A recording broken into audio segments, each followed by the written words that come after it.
In today's video, we're going to talk about how to find the time to write as a busy person, because I often feel like finding the time to write can be summarized by the well-articulated quote from Hilary Duff to Chad Michael Murray in A Cinderella Story, where she says, "Waiting for you is like waiting for rain in this drought."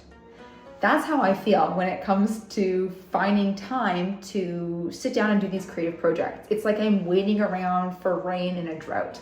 I don't have open stretches of time to work with. I don't have like a week of uninterrupted time to just sit down and produce a novel. I am working with what I got. If you're new here, my name is Kelly. I am a two-time author. I wrote P.S. You're a Genius, which got traditionally published in 2021, and I self-published my rom-com, Love Letters I Can't Send. And I have a full-time corporate job now. I do sales at Lululemon HQ, and I wanted to kind of give you my strategies on how I find the time to write. I've been writing on Substack for the last 2 years consistently. I write about twice a week, and I have been able to kind of uphold a writing schedule and these writing and time practices that work. It's a really no BS strategy that I'm putting into play, and I wanted to pass these tips off to you because so often I'm working with clients in my freelance marketing who are creative, or they've got something they want to build or make or do, and they are basically like, how do I find the time to do this?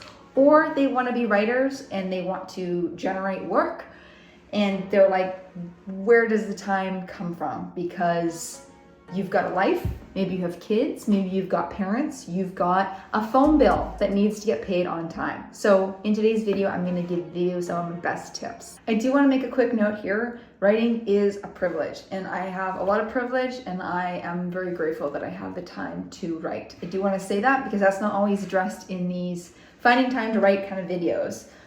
In terms of looking at the work that you're doing, one of the big things I also want to say at the top of it is that your writing and what you're working on needs to be fun. I always kind of describe it as like, it must feel like your secret lover. It has to be the thing that you want to sneak away and spend time with and hang out with. And you want to work on this creative project, and it feels fun and alluring and captivating and magnetic. It draws you in and you want to spend time doing it.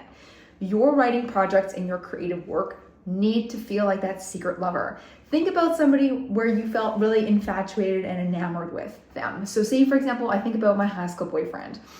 I was just so looking forward to the weekend when we got to spend time together, and we would go on the bus and we would go like downtown and like sightsee or do touristy things in our own city. And I remember thinking that was so fun. And I was just waiting for it to be Friday so that we could go do those things together. When you are building creative work, it's hard enough. Writing is hard. There's no way around it. It's just difficult. It requires a lot of brain power, and you have to put a lot of time into it. So my biggest tip off the bat is that your writing and your project needs to be fun. And if it's not fun, stop. I'm serious. There's such an energetic element to writing and creative work as well. So when you have fun putting it together and you enjoy what you're writing about, you actually want to do the work. And that in turn has an energetic component, and people end up reading it. It's a reason as well, like if I think about all the YouTube videos I've been making, the ones I have the most fun making are the ones that get the most views. And the articles on Substack that I think are the most joyous and funny or silly, or things I put together really quickly because I wasn't thinking too hard and I wasn't thinking twice and I just loved doing it, those are the ones that get the highest views and the highest open rates. So, for example, you know, when I put together things like my rom-com, Love Letters I Can't Send, very fun writing project. I loved working on that. That was really good. Or if I'm writing certain pieces on Substack, I, for example, talked about, let me go grab it, this packaging of this chocolate bar inspired by a Harlequin romance novel. I talked about the packaging of this, and it was a Valentine's Day post. It got a huge open rate because I had fun writing about this. When I tried to write a piece for Harvard Business Review, we went through a couple drafts with HBR, and they ended up passing on it in the end. That was a piece where I was really trying. I really edited it a bunch. I really wanted it to come across in a certain way. And lo and behold, it didn't pan out. So This is kind of an important two-parter. Your writing needs to be fun because that's going to make you want to sit down and do it when you're already struggling to have the time to do it. And B, it's going to land better energetically for the reader. So if your writing is not fun, stop. A lot of authors switch genres because sometimes you hit a point in your creative journey where you're like, yeah, I'm done trying to be professional and I want to work on what's fun. That's sort of where I'm at now in my creative career. My first book, P.S. Dear Genius, was business nonfiction, but I want to do more fun stuff. You know, that's sort of what I want to do because that's what's clicking in the world. I think a lot about the late Sophie Kinsella.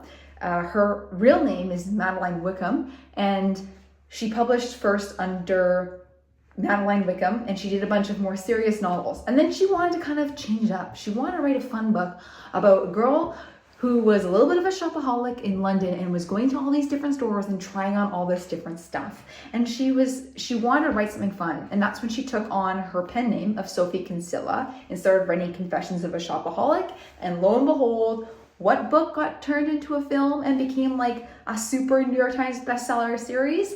Confessions of a Shopaholic, because it was fun.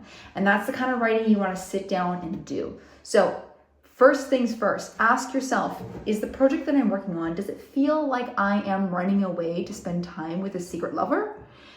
If not, scrap it. I'm serious. I am serious. If you're pushing it too hard, or you are trying too hard, or you're trying to make it sound really good, or your ego is leading, drop it. It's not going to work. So that's tip one. Hey, quick note here from Kelly in edits. I always look at writing through the litmus test of fun because fun is one of my core values, and that's how I filter what work I want to take on and what I don't want to do, because that works for me. But just because I write rom-coms doesn't mean you're writing a rom-com too. If you are writing serious nonfiction or you're writing more serious matters, all you need is a project that you feel compelled to write and you feel called, like your internal spirit is asking you and begging you to sit down and put this piece together. It doesn't matter what your subject matter is. It doesn't matter if you are writing about the history of snakes. If you feel very compelled to do it internally and you want to spend time with it and this is your project, that's the quality of the energy that we're looking for when we're deciding if we're going to take on a writing project or not. Do I feel really internally compelled to do it, and compelled enough where I'm going to spend a lot of my extra free waking hours doing this? Tip 2 is another heavy hitter, and this is about a mindset shift. There's a book called Turning Pro by Steven Pressfield, and when I learned about this concept and read the book a few years ago, the whole game changed for me. Basically, he talks about the amateur writer versus the professional writer. And he talks about his career before and after he turned pro. There was his work before when he was writing, he wasn't getting kind of the readership that he wanted, etc. And then he started taking his work seriously. He treated it like he was professional. And lo and behold, we have books that have gotten adapted to film. We've got New York Times bestsellers. His movie starred Will Smith and like Matt Damon, and he had the writing career that he always wanted. So there's this sort of inner shift you have to make. You basically have to see yourself as a professional, which means no negotiating if you're going to do the work or not. It means sitting down to do it even when you don't feel like it. It means doing your best and accepting feedback and improving it versus being in your ego about it. It means acknowledging that you're going to have resistance, so fears and doubts and worries, and setting them aside because you have a project at hand. The amateur writer gets really caught up in their head, how it's going to look. They debate. I have an hour. Should I sit down and do laundry, or should I write this post on Substack? They have that internal debate and dialogue. Whereas if you're a pro, you don't do that. You're a pro. You've got a deadline. You're working. I always imagine it like this. There's a TV show producer I know in LA. Say he's doing a movie. He's doing a show. He's flying to, somewhere abroad for the set, to do the production. He isn't going to sit around and debate, hey, my flight to Japan leaves in an hour. Should I take that flight for this huge $1 million project I'm working on or no? No, he's going to get up early. He's going to get on the plane. He's going to go to set. He's going to go do production, right? There's no negotiation. He has a job that pays him to do this. He probably has a very expensive house in LA for which he needs to pay that mortgage from the work that he does. He treats his work like a professional, and in turn, he's successful at film production. So I think about this a lot in my own writing. I take it really seriously and I treat it like the serious work that it is. I have a writing schedule. Posts come out at the certain times, certain dates each week. I've got time set aside and make time for it. Of course, I have fears and doubts and worries, and I set them aside and I do the work anyways because I treat it with that level of professionalism and seriousness. And in turn, that is another energetic thing that translates to the reader. People take it seriously when I take it seriously. And when you act like a professional and you treat the work as if you're a professional, regardless of if you're getting paid or not, that sort of shows in the work that you produce. Because with the reference to time, when time does appear for you to work, there is no negotiation of, am I gonna work or not?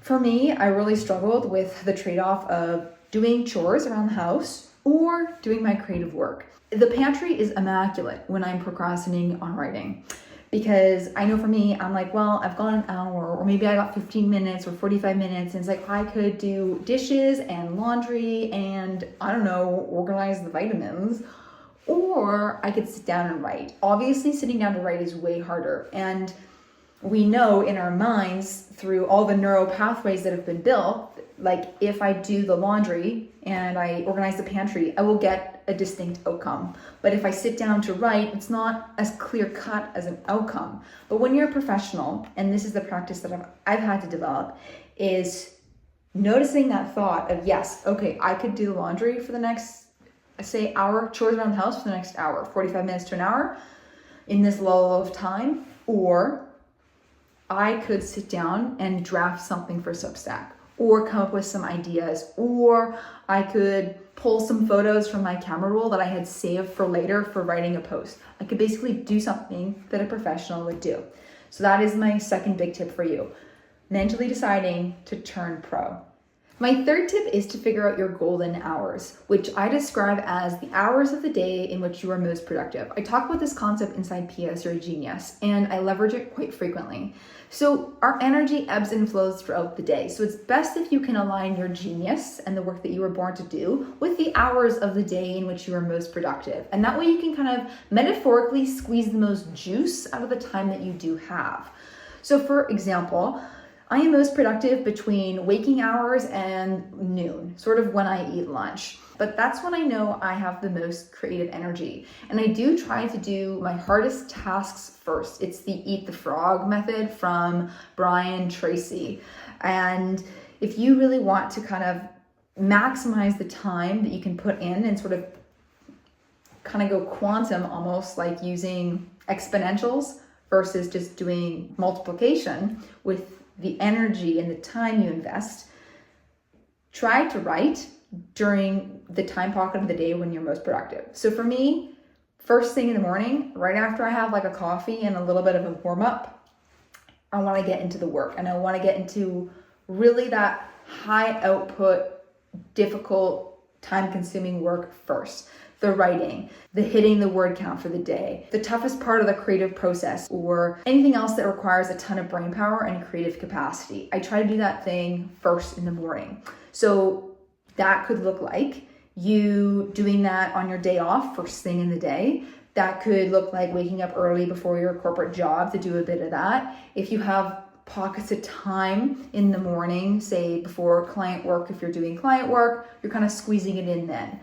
I am usually trying to do my creative work first thing right off the bat, either before the corporate day starts. I try to do stuff during my lunch break because I know as soon as I eat lunch or have a break, the afternoon slump is going to hit me and I'm going to be tired. That's when I put in all my admin work. That's when I'm getting back to clients, I'm doing more emails, I'm doing more scheduling, or I'm on Pinterest pinning images of outfits to write about in a novel to kind of depict what the characters are wearing. And I'm using my best brain power for my creative output first thing in the morning. So think about this for yourself. What are your golden hours? When are you most productive during the day? And how can you squeeze a little bit of work into there? My fourth tip is about creating a very basic micro artist's nook to have sort of the habit in place of the setup.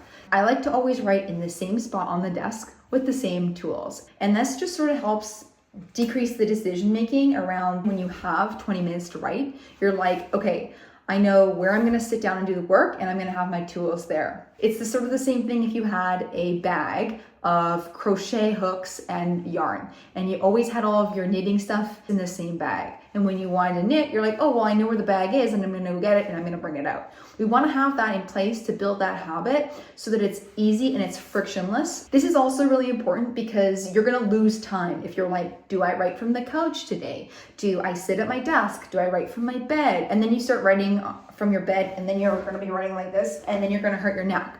So think of this stuff ahead of time. It's basically saving on decision making, and we're shortcutting, like in the same way Steve Jobs wore the same turtleneck to work every single day. We want to kind of create that system in place. My next tip for you is to find your working hours of the day, and basically knowing when you are going to be working and when you are not going to be working. And I think this is really important because we can't be on all the time. It would be irresponsible of me to tell you, you can be creative at any hour and maximize every single second of your day. That doesn't work like that. We have energy levels that wane and wax. So I would create working hours for yourself. This is something that I do. So with my corporate job and with my creative work, depending on the sales calls I have during the day, I can start my work day as early as about 5:30, and then I go until about 6 p.m. And at some point during the day, I've got about 8 hours of work calls. Sometimes I start early, sometimes I start later. But for me, I kind of know that based on my corporate job, Monday to Friday, I am going to be working between the work hours of 5:30 a.m. and 6 p.m. So based on the sort of the 8-hour block that's going to shift, say I'm working 10 to 6, or maybe I'm working, 5:30 to 1:30. The key thing here is that I'm gonna try to do my corporate work and my creative work during that window. Basically, whenever I'm not doing the corporate job is when I'm gonna be doing the creative work. And sometimes, I'm working outside of my golden hours, but that is life because I'm working, in the afternoon. But the key thing here is that after 6 o'clock, I don't do any work. That's my free time. I also know I'm gonna be tired. So there's no point trying to create work when you're exhausted. That does not work whatsoever. We want to make sure that we have working hours that are set. So your brain knows, okay, I'm going to work and I know later I'm going to have a break. My next tip for you is on the topic of energy. When you are trying to take action, I always think it's helpful to get into a good space vibrationally a little bit ahead of time. So what do I mean by this? I want to give you a metaphor. My very first job in high school was to work as a slide attendant at the pool. So I would sit at the top of the slide, and I was in charge of turning the slide on for the day, which means turning on the water features to get the slide to gush. And then I would tell the kids to go one at a time. But a key part of that is turning the water features on the slide. Because say you try to go down the slide and there's no rushing water. You basically have to scooch your butt down the whole plastic slide. That's going to take a long time and it's not going to be fun. But if we have a big tube slide and we add water, if you put your butt on it, it's going to go way faster.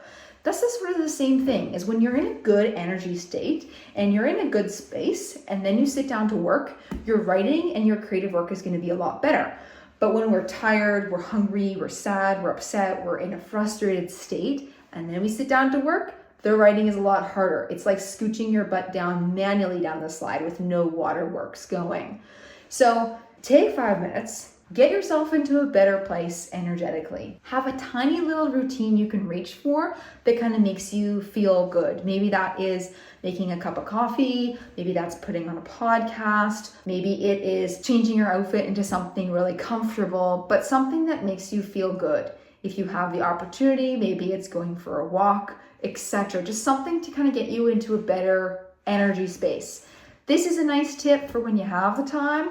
You don't always have the time. But for me, Like my core non-negotiable in the morning, say I wake up early, alarm goes off at like 5:20 a.m. 5:30 is like the Wi-Fi is plugged in and I've got my coffee that I'm making and I'm taking a couple minutes just to do a little short meditation, just sort of ground myself, and then I will start working. 5:45 I'm working, but I've kind of taken a little bit of that time to get the day sort of set up on the right foot. And this is the concept of alignment before action, when you're getting into a good energetic space before you take action, because you are able to amplify your energy. It's sort of this idea again of going quantum and using exponentials versus just using multiplication. You're getting a way bigger thing. So consider, what are 2 things you could do to get into alignment before you sit down to work? My next tip is probably one of my most important tips, and that is to leverage the pockets of time that you do have. I'll let you in on a secret. My whole Substack, I write during pockets of time. 5 minutes here, 10 minutes there, 15 minutes there. I've written over 100 posts on Substack and I'm doing just fine making do with the pockets of time that I have. This is one of the strategies that I started leveraging when I was turning pro, because I was like, hey, I noticed there's some pockets of time in the day when I am scrolling, I'm watching just another YouTube video for the heck of it. I'm just kind of like wasting time in an unintentional way versus being like, hey, I have 15 minutes here. How about I just write down a couple quick title ideas? Or hey, I got 20 minutes here. My client is late for a call. Let's just start a draft.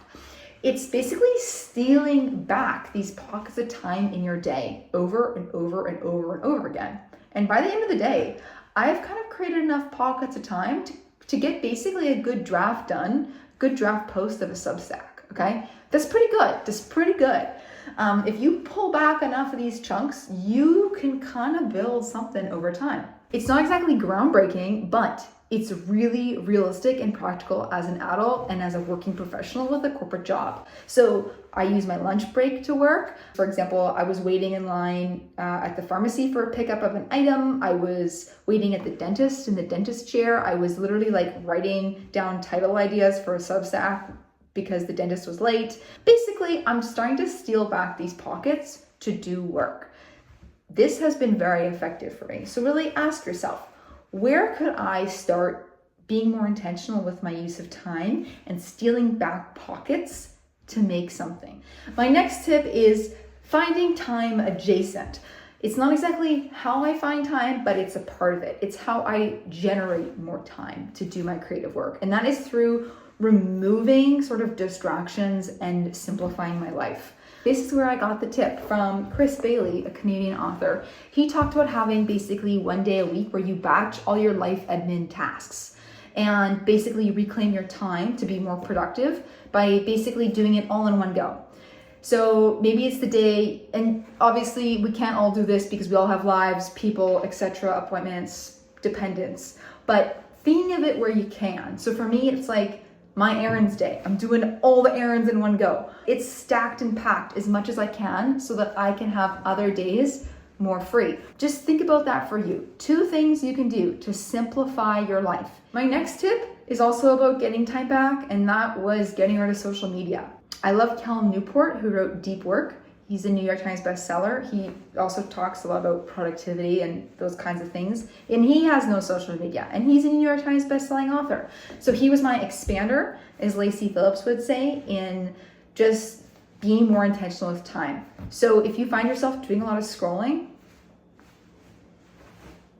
get rid of social media. I mean, that's how I got Love Letters I Can't Send done, was by being really diligent about getting rid of distractions and like being really honest with myself of like, you know what, it's not serving me, it's gonna go. I have no quantitative values on how much time I got back by doing that, but it kind of frees up disk space a little bit. Like if you think of your mind as a computer hard drive, you know, it just sort of gives you some mental space back. And my next tool that I used to do work when I don't feel like it is to just set the timer for 10 minutes. This is actually a tip I got from Shira Gill, which was about organizing, which is basically setting a 15-minute timer to just go organize your home when you're feeling overwhelmed. And you're like, this is time blocked for 15 minutes. I'm just gonna run for it. Say I have a chunk of time. Do I feel like it? No. Am I in a decent energy? Yeah. Should I do it? Probably. Will I regret it later if I waste the time? Most likely. That's when you're like in that place where you're starting to negotiate and you're like, oof, do I do this or not? Do I write or do I not? This is when I just set the timer for 10 minutes and I'm just like, I'm just gonna do it for 10 minutes. Anything. I'm gonna look on Pinterest images for 10 minutes to get inspiration. I'm gonna brainstorm plot settings for summer date ideas. I set Alexa for 10 minutes and I just go for it. Sometimes this can be a good bridge between 10 minutes being up and you're like, I might have a little bit of extra steam in the tank to do 5 more minutes, to maybe do another 10 minutes. Or you can be like, okay, I did 10, I'm tired, that's maybe all the energy I got right now, I'm gonna put it to rest for now. But I do like to do that little 10-minute push to either kind of create almost like a little jog before I get into the work sprint, or to be honest with myself and be like, it's not flowing today, we're just gonna take a pause. But try to give yourself a little bit of an ease in to the writing, just a little bit of warm up, because 9 times out of 10, once you kind of get going, you want to keep going. Objects in motion tend to stay in motion. And once you kind of are 10 minutes into the project, then you're like, oh, hey, yeah, my mind is here. I'm thinking about this plot again. I'm getting in touch with the scene. And you know what? I do want to work just a little bit more on the project. And then lo and behold, you've done 30 minutes. So that is another time tool that I use when I don't feel like sitting down to write. I'd also encourage for you to have a writing routine that you can take anywhere in the world. So for me, I like a couple things to kind of get me into the zone. Basically, we're leveraging the habit loop, cue, habit, reward, and we want to have some things that sort of tell the mind, hey, we're writing, we're getting into the groove. We've done this before and we're doing it again. We're building up those neural networks. So for me, when I'm listening to Spanish guitar and I have a coffee and my little, earbuds are plugged in, that's sort of my cue. Oh yeah, we're gonna do writing really soon. So I encourage you to think of this. What is sort of the basic thing you could do to sort of tell your brain, we're gonna get into the habit of writing right now? The next thing you wanna do is to set goals for the time that you do have.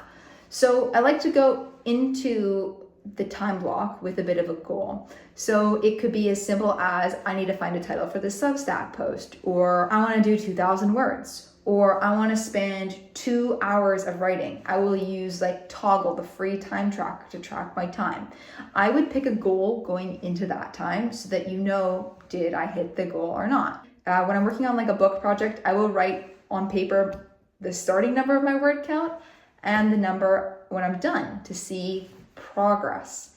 It's really rewarding to see progress. And the only way to track your success is to set a goal. You're like, wow, I spent 10 minutes and I got a really good title. You're like, heck yeah, I got a title for the Substack post. Check.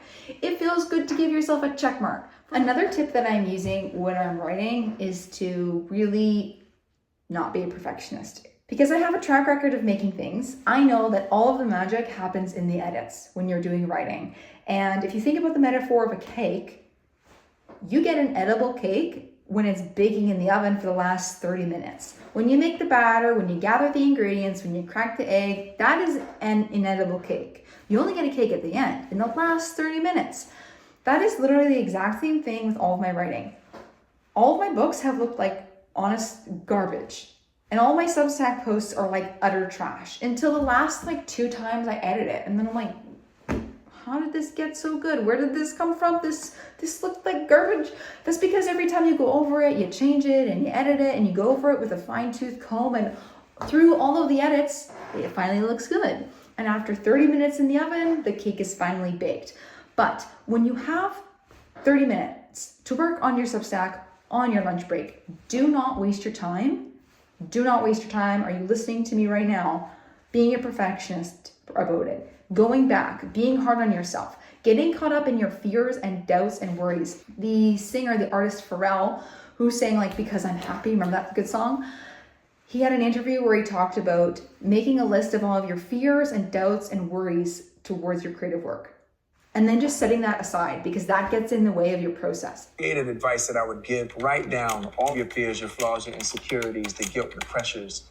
Look at them on a list. Know they're all distractions. Once you do that, you will experience your life uninterrupted. That is the most important thing that you can do for your creativity, is to eliminate all the distractions, period. Post it. Nothing sucks up more time than being hard on yourself and critiquing the work, because all of that time could have been used to just sit down and write. I know now, but all of the magic happens in the edits, and the cake finally becomes edible at the last 30 minutes of being in the oven, not any other stage beforehand. So as I sit down to write, and say I have a word goal of 2,000 words, I know that those 2,000 words might be absolute trash. And as I write them, I'm thinking, this is just garbage. This is not publishable. I'm gonna re-edit it. But you know what? I'm just gonna keep going. I'm just gonna keep going until I hit that word count goal. And I'm just gonna keep going. And you know what? I'm like, yeah, okay, sure, this is a crap sentence, whatever. I'll come back and edit it later. I'm just gonna keep going. I'm just gonna keep going.